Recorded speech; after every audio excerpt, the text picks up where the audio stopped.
I mean, I guess the two things that come to mind initially is I would invest a lot more in teachers, and I would incentivize schools to do so with the ultimate goal of expanding the talent pool.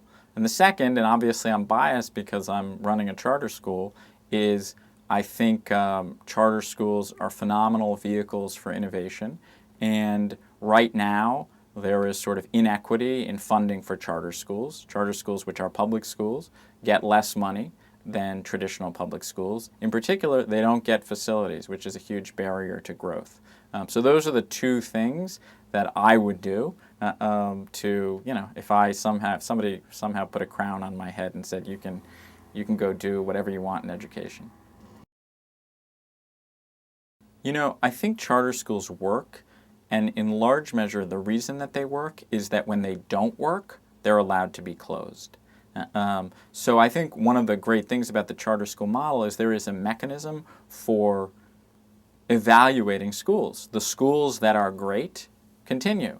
The schools that are not should be shut down. It's very hard to do that in the traditional public system. There's no real mechanism for shutting down a traditional public school in a way that makes a lot of sense.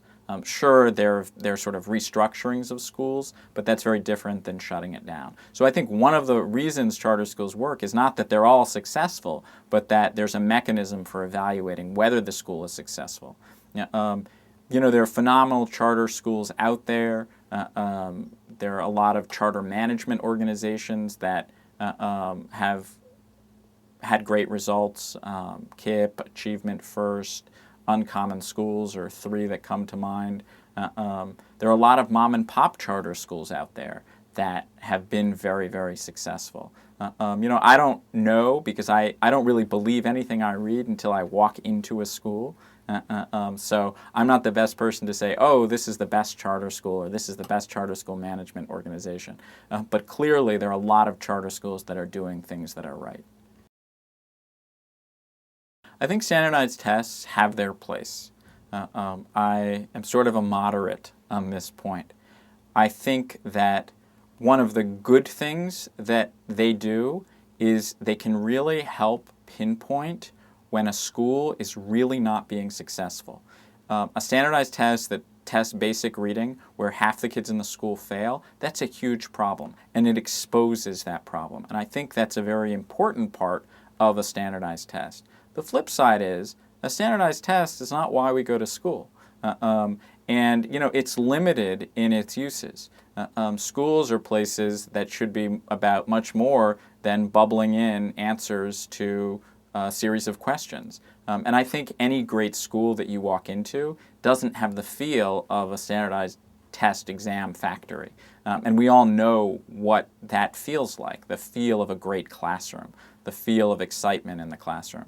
So, on the issue of standardized tests, again, I think that they can expose problems better than they can sort of show greatness. I think one of the challenges is that we need to find other mechanisms for schools to show their success.